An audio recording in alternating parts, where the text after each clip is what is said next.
Baik, Assalamualaikum warahmatullahi wabarakatuh. Selamat siang. Eh, Materi kita hari ini tentang eh, konsep teknologi ya. Konsep teknologi yaitu pengenalan tentang Internet of Things dan Big Data gitu ya. Internet of Things dan Big Data. Baik, saya share terlebih dahulu.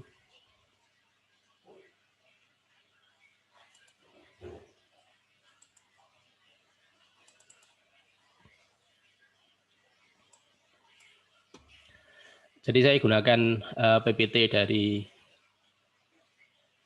Pak Dotok tentang Internet of Things, yaitu pengenalan IoT dan Big Data. Kita mulai dari Internet of Things, definisi dari Internet of Things.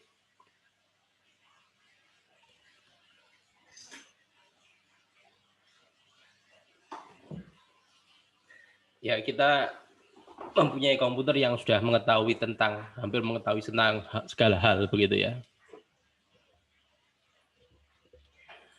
Dan ya seperti Anda ketahui, Anda tidak tahu apa, Anda tanya ke Google. Anda tersesat di kota tertentu, Anda nyari Google juga. Jadi semua pengetahuan sudah ada di dalam komputer. Dan hampir semua kegiatan kita itu sudah diketahui atau tercatat di internet. Ya, Anda sudah nyumbang data di internet. Kalau Anda install aplikasi begitu, itu kan ada persetujuan di depan. Ya tentunya tidak akan Anda baca secara keseluruhan. Dari situ ya mungkin dia memungkinkan dia mengakses data kita, aktivitas kita, sehingga data kita akan tercatat semuanya. Ini definisi dari Internet of Things. Kalau kita terjemahkan ya internet dari sesuatu gitu ya. Sesuatu itu peralatan-peralatan yang memungkinkan dipakai di dalam memproses. Ya. Ini menurut rekomendasi dari ITU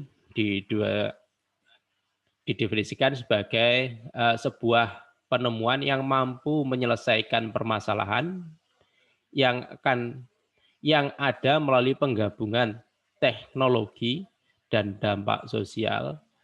Sementara itu, jika ditinjau dari standar secara teknik, IoT dapat digambarkan sebagai infrastruktur global untuk memenuhi kebutuhan informasi masyarakat, memungkinkan layanan canggih dengan interkoneksi baik secara fisik dan virtual, berdasarkan pada yang telah ada dan perkembangan informasi serta teknologi komunikasi. Ini definisi dari Internet of Things. Kita lihat lagi definisi yang kedua. Jadi untuk memahami definisi dari Internet of Things dapat dilihat dari gabungan dari dua kata, yaitu internet dan thing, di mana internet adalah ya sudah kita tahu dan kita pakai tiap hari. Internet sendiri didefinisikan sebagai sebuah jaringan komputer yang menggunakan protokol TCP/IP yang digunakan untuk berkomunikasi dan berbagi informasi dalam lingkungan tertentu. Sementara thing-nya itu yang dimaksud adalah objek-objek dari dunia fisik yang diambil melalui sensor yang kemudian dikirim melalui internet. Jadi thing yang di situ adalah peralatan-peralatan pendukungnya yang nantinya akan di data-data tersebut akan dikirim melalui internet dan diakses, ya, menjadikan sebuah informasi. Antara thing-nya tadi yang mengakses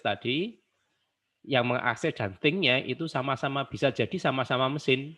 Manusia tinggal melihat kesimpulan dari apa yang terjadi begitu.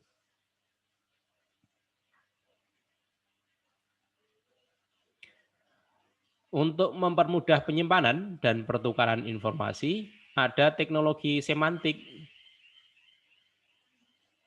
Oleh karena itu, untuk mewujudkan Internet of Things perlu 3 komponen, yaitu internet, thing-nya sendiri, sama semantik. Jadi paradigmanya, thing-nya itu bisa berupa RFID seperti kartu ATM, kartu KTM Anda, NFC, ya, peralatan-peralatan sensor yang lain. Bisa jadi sensor, ya tergantung sensor cuaca, sensor hujan, dan seterusnya. Kemudian ada connectivity-nya, menggunakan internet, menggunakan TCP/IP tadi. Kemudian ada semantic oriented vision. Nah, ini semantic middleware, peralatan-peralatan pendukung untuk pengolahan data yang akan ditransfer melalui internet tadi, yang datanya diambil dari thing-nya yang di atas. Jadi gabungan ketiganya itu kita sebut dengan Internet of Things. Kemudian kalau IoT juga bisa dilihat dari layer-layer seperti berikut. Jadi ada aplikasi IoT-nya, kemudian di dalamnya ada service and support application layer. Kemudian di bawahnya lagi ada network-nya untuk berkomunikasi, transportasi capabilities, kemudian device layer. Ini hampir mirip dengan layer-layer yang ada di jaringan begitu. Kalau kita terjemahkan di IoT World Forum, jadi mulai ada 7 layer. Layer paling bawah berupa physical device, peralatannya, controllernya, sensor-sensor yang ada, ini gambarannya. Kemudian connectivity, bagaimana menggabungkan atau mengkomunikasikan atau mendapatkan data, mentransfer data yang ada di dalam yang diperoleh oleh sensor itu ke peralatan berikutnya. Kemudian edge computing, di mana di sini ada analisa data-data yang diperoleh dari sensor-sensor yang ada, kemudian ditransmisikan. Setelah ditransmisikan, dihitung, berbagai algoritma AI digunakan, kemudian datanya dikumpulkan di data accumulation, di storage, kemudian diserap, data yang banyak itu diserap, disimpulkan, bisa menjadi grafik-grafik. Jadi ini data abstraction-nya, aggregation dan akses. Lalu di level atasnya, level 6, ada aplikasinya untuk melihat, untuk mengontrol peralatan yang ada di sini. Melihat laporan-laporan yang ada di sini. Yang layer terakhir yaitu collaboration and process yang ada di atas ini. Ini tempat kita mengontrol aplikasi dari IoT. Jadi sensor jarak jauh yang dikendalikan lewat internet, itu Internet of Things. Ya, secara fisik maka IoT terdiri dari 3 bagian, yaitu bagian sensornya, peralatan-peralatan yang dapat mengidentifikasi bagian fisik dari alam gitu ya. Sensor berupa pengukuran suhu, pengukuran jarak, pengukuran banyak hal. Sensor thermal misalnya, sensor kalau di kedokteran ada O2, sensornya detak jantung misalnya. Kemudian embedded, yaitu sistem yang dibenamkan di dalam sensor tersebut, yang merupakan mestinya harusnya berukuran kecil gitu ya, dan dilengkapi dengan interface I/O. Jadi sensor ini nanti akan dikendalikan oleh embedded system. Kemudian yang ketiga yaitu gateway, peralatan komunikasi yang menghubungkan perangkat tadi dengan internet. Jadi sensor digabung dengan embedded, kemudian data-datanya itu dikomunikasikan lewat internet menggunakan gateway tadi. Nah ini secara fisiknya bentuknya ada 3 bagian. Lalu di Internet of Things ada connectivity tadi. Ini kan secara fisik. Connectivity-nya menggunakan apa ya? Tadi bisa koneksinya untuk menghubungkan ke internet bisa lewat 4G, 4G, bisa pakai WiFi, pakai LoRa, LoRa ini basisnya FM gitu ya. Lalu edge computing yang tadi, bagian tadi, layer yang berfungsi untuk menangkap data yang dikirim oleh sensor. Pada layer ini dapat dipersiapkan untuk dapat disimpan pada sebuah database. Ya, data-data sensor dibersihkan, diproses untuk disimpan ke dalam database. Kemudian ada data akumulasi. Pada layer ini, data telah disimpan pada storage. Storage dapat digunakan sebagai SQL atau NoSQL base. Di layer yang kelima itu ada abstraction. Layer berfungsi untuk mengatur aliran data di sisi server ataupun cloud, di mana data yang masuk akan diarahkan menuju tempat penyimpanan atau diarahkan ke tempat lain sesuai seperti visualisasi, machine learning, dan seterusnya. Jadi ada algoritma-algoritma untuk menganalisa data dari layer sebelumnya, layer 4. Lalu aplikasi ini berfungsi untuk mengontrol dari sistem. Vertikal untuk mobile aplikasi juga business intelligence analysis, di mana data diolah dengan machine learning untuk mendapatkan klasifikasi, cluster, juga peramalan.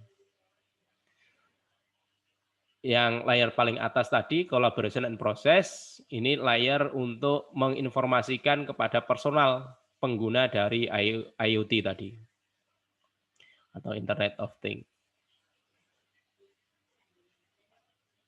Nah, untuk keamanan, masing-masing layer memiliki sistem keamanan sendiri-sendiri sehingga data yang diproses menjadi aman. Nah, jadi itu sebenarnya kalau Anda mengenal atau mendengar IoT, itu sebenarnya ya secara singkat, secara sederhananya, kita meletakkan sesuatu pada sensor, mendapatkan sesuatu pada sensor, sensor tersebut bisa ditransfer melalui internet, lalu dari transfer internet itu ada proses-proses pengolahan data yang disampaikan ke dalam ya personal sebagai pengguna dari internet tersebut. Internet of Things ini biasanya bisa diaplikasikan pada smart home, misalnya Anda punya rumah, kemudian ada implementasi, misalnya Anda bisa menyalakan dan mematikan lampu dari jarak jauh, mengontrol suhu ruangan, mengontrol keamanan pintu, dan seterusnya dari jarak jauh. Ada sensor kamera, dan seterusnya. Nah, contohnya begitu. Bentar, saya lihatnya. Ya.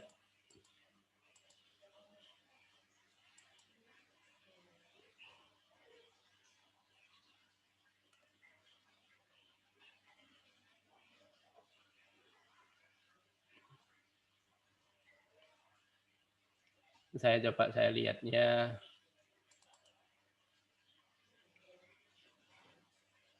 Di sini. Kelihatan ya, semoga kelihatan, saya tidak salah rekam. Jadi penerapan IoT itu, ya ini tadi contohnya smart home, bisa juga tata kelola sampah berbasis IT. Ya. Di kesehatan, e-health, smart health, pendidikan, e-learning, itu juga sebagian dari IoT. E-commerce, e-business, EP, ya kalau di militer ya pengendalian alat tempur, transportasi.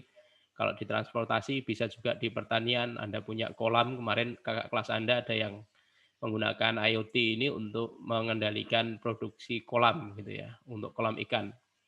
Jadi untuk sensor-sensor suhu keadaan. Jadi kalau Anda punya kolam, sebenarnya yang dipelihara itu bukan hanya ikannya, tetapi airnya. Nah, suhu air, pH, semuanya dikontrol oleh IoT secara otomatis begitu.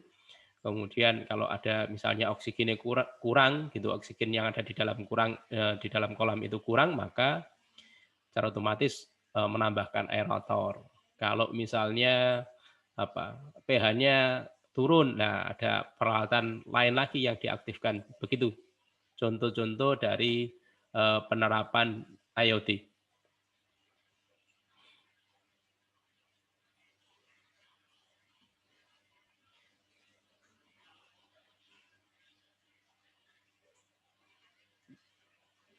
Jadi ini gambarannya, ini untuk memperjelas saya gunakan slide yang kedua. Jadi didefinisikan Internet of Things adalah sebuah teknologi yang memungkinkan adanya pengendalian, komunikasi, kerjasama dengan berbagai perangkat keras, berbagi data, menvirtualisasikan segala hal nyata ke dalam bentuk internet melalui jaringan. Disebut juga M2M, mesin to mesin. Nah, jadi komunikasinya tidak hanya manusia ke manusia, tapi juga mesin ke mesin. Nah, ini gambarannya, jadi ada orang yang bisa mengakses peralatan sesuatu, semua yang ada di internet yang terkomunikasi, bisa dia akses. Kemungkinan juga ada yang jahat begitu ya, bisa digunakan. Makanya ada kejahatan virtual.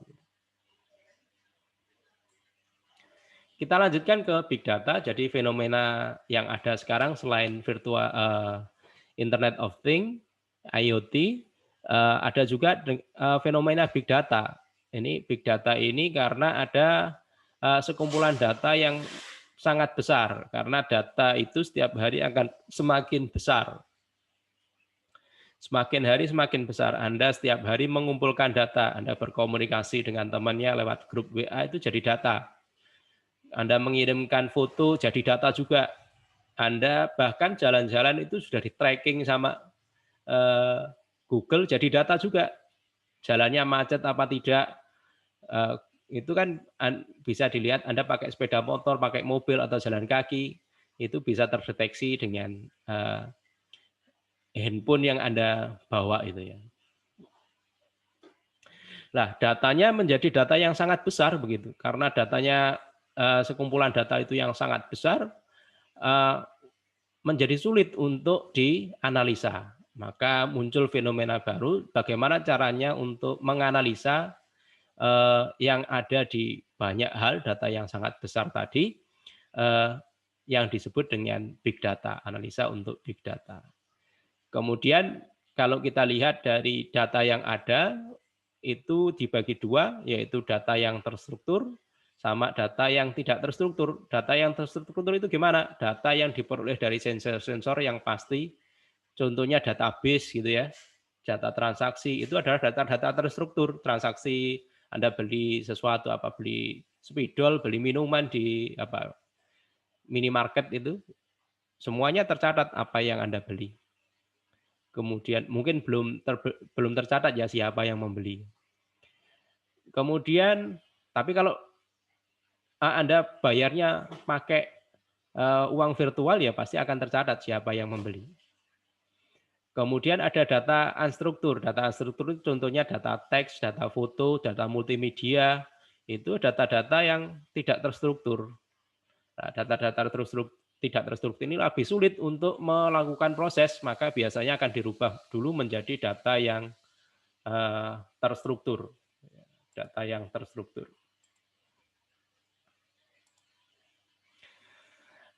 Ini bedanya data terstruktur dengan ini big data dengan data base tradisional. Database tradisional. Ini kalau di big tradisional data ada query, ada OLTP, OLAP gitu ya, data warehousing,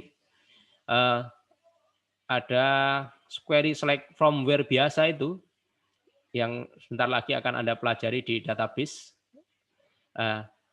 untuk mengolah data. Nah, kalau di big data hal-hal tersebut sudah tidak dipakai lagi karena datanya ada data yang tidak terstruktur. Kalau datanya tidak data yang terstruktur, maka tidak bisa dilakukan query untuk mendapatkan data. Query itu perintah select from where ya. Select from where itu select apa-apa-apa. Misalnya saya ingin mencari nama mahasiswa yang berasal dari Surabaya, berarti select nama from tabel mahasiswa where yang mana kota sama dengan Surabaya. Nah, perintah-perintah begitu masih bisa dipakai untuk data-data di data tradisional. Datanya kecil, tetapi kalau kita menggunakan big data itu tidak bisa dilakukan. Anda harus melibatkan mesin learning. Nah, mesin learning itu bagian dari AI gitu ya, menggunakan bahasa alaminya manusia atau natural language processing. Menggunakan kemungkinan-kemungkinan statistik, perhitungan statistik, ada predictive analysis dan semuanya. Itu yang diolah atau yang dipakai oleh big data di dalam mengolah data yang besar.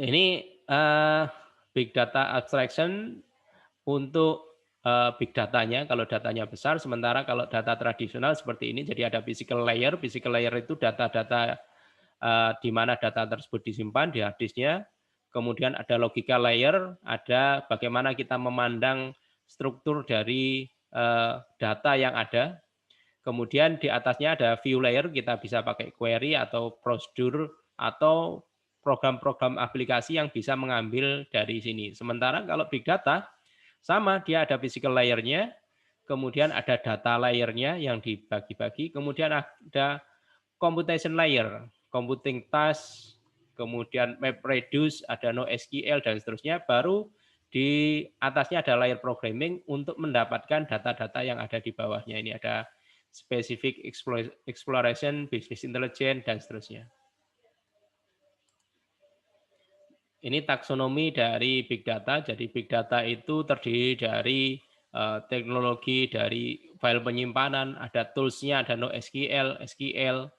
Kemudian kalau di filesnya tadi ada distributed file system, ada local file, ada open source framework. Ini di dalamnya ada Hadoop, Spark, dan seterusnya. Kemudian kalau security, ada bagian security-nya juga, ada bagian programming-nya, analitik. Nah, ini ada analitiknya, web mining, text analitik, text mining gitu ya, video analitik. Kemudian ada data berdimensi, dimensinya kalau data dimensinya besar begitu. Bagaimana kita melihat data tersebut dari berbagai dimensi yang ada. Kemudian isu utama yang ada di big data yaitu ada volume, velocity, variety, sama variacity. Jadi isu utama atau kenapa kok harus ada big data itu gara-gara yang pertama karena ada 4V ini. Volume, karena datanya setiap hari akan semakin besar dan berkembang. Yang tidak mungkin diproses lagi dengan cara tradisional. Yang kedua, velocity, berhubungan dengan kecepatan akses. Kalau datanya besar, maka kecepatan aksesnya akan lambat. Nah, sementara kita butuh yang real time, yang data secara cepat. Maka solusinya apa? Ya big data. Big data harus bisa menangani data yang besar dan diakses secara cepat. Kemudian yang ketiga, variety, berhubungan berbagai bentuk data yang dianalisa.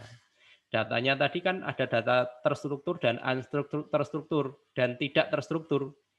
Nah, semuanya harus bisa diproses, bisa menjadikan data tersebut bisa diambil sebuah kesimpulan dari data tersebut, walaupun datanya tidak terstruktur. Veracity, ini berhubungan dengan ketidakpastian dan keakuratan data. Jadi kalau di pemrograman biasa, itu datanya bisa jadi tidak harus lengkap datanya. Sementara kalau di big data, datanya tidak harus lengkap. Nah, ini harus dihitung secara datanya dan tidak pasti begitu. Nah, big data harus bisa menyelesaikan permasalahan tersebut.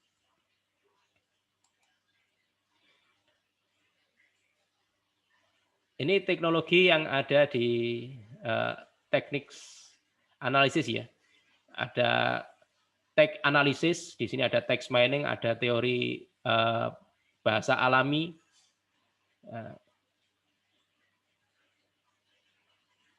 Semantik, linguistik, machine learning itu dipelajari di bagian ini. Kemudian ada memory analysis, adalah proses mencerna data dalam jumlah besar dari berbagai sumber tadi.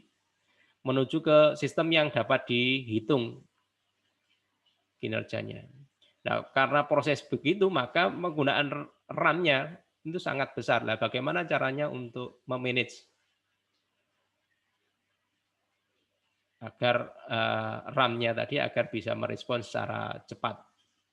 Lalu ada predictive analysis untuk memprediksi dimodelkan, di mining, kemudian diproses dengan mesin learning agar bisa memprediksi data ke depan. Lalu yang terakhir yaitu grafik analisis, ya digunakan untuk berkomunikasi dengan manusia. Manusia lebih mudah kalau data-data tadi disimpulkan atau ditampilkan dalam bentuk grafik. Jadi teknologi yang dipakai di dalam big data ada 3 bagian, yaitu file system, frame komputasi yang tadi sudah kita gunakan, kita singgung di depan tadi. Lalu ada toolsnya yang dipakai untuk mengolah data. Ini ada key value store, kemudian ada document oriented database atau JSON. Contohnya ada big table database. Ini habis Cassandra, grafik, database itu pakai Neo4j. Kemudian pemrogramannya bisa menggunakan MapReduce, ya nanti bisa Anda cari lagi lebih detail. Treat atau task data intensive mode, kemudian ada machine learning-nya, ada big query language. Ini gambaran dari big data dan cloud gitu ya. Datanya ada di berbagai macam, tidak tahu ada data dari mana saja, kemudian diambil, dilakukan perhitungan, lalu dianalisa. Saya kira itu pengenalan tentang IoT, Internet of Things, dan Big Data. Terima kasih atas perhatiannya. Kita akhiri kuliah hari ini. Assalamualaikum warahmatullahi wabarakatuh.